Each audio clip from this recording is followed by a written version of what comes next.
Okay, so I'm going to go underneath this thing and show you the highlights of the lower side of this Jeep. So no expense was spared when this thing was built. It's got a Dana 44 high pinion in the front, and then it's got a full Dana 60 1 ton in the rear. What did that come out of? They're both out of a 79 Ford F250. So a 79 Ford F250. And then what's in the internals on the front one? They're 488 ring and pinion with Eaton E-lockers. Okay, and that, so that'll be front and rear, and it's got front and rear, and the rear has 35 spline Yukon shafts. 35 spline Yukon shafts. So once again, it's not like this thing was just lipstick on a pig. It literally has been built from the ground up with everything you can possibly imagine. So we just went through the stroker motor 4.6 there, and then to kind of make it even better, it's got the AX15 manual transmission, which was recently rebuilt.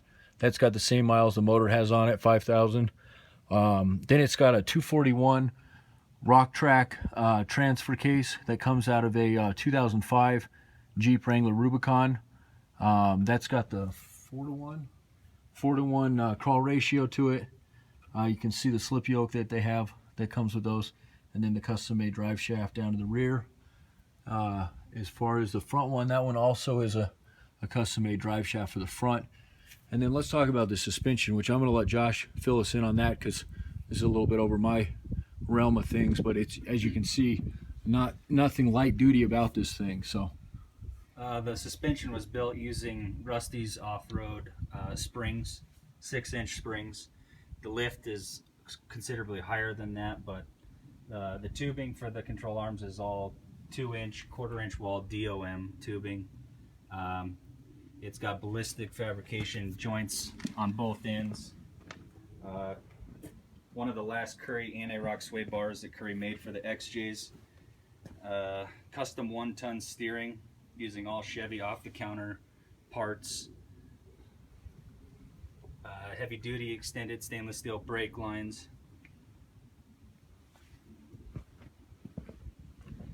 Heavy-duty custom track bar mount integrated into the bumper and the steering box brace, all one of a kind. And the frame has been stiffened with 1/4-inch and 3/16 plate inside all the way around, a full wrap from bumper to bumper. Which you can really see that in this area here. Mm-hmm. See, what people don't realize on a lot of these Cherokees, unless you've been in the game, is these are unibodies. They make all Cherokees, and whereas a Wrangler has a frame under it, these have unibodies, so it makes them kind of a weak point.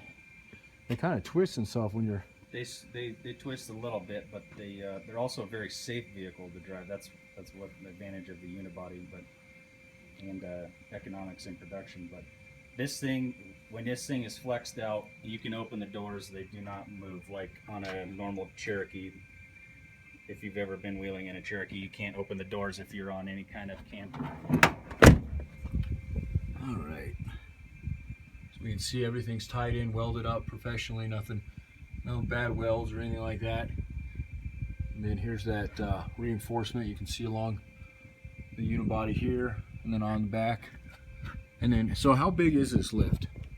I have never measured it, but I think it's close to 13 inches over stock.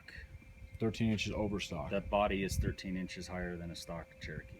Okay, so right now we're pushing, what size are these guys? 37 1250s. 37 1250 tires. And with the motor that's in this thing, the way the suspension is, you can cruise down the highway at a comfortable highway speed. And you've done.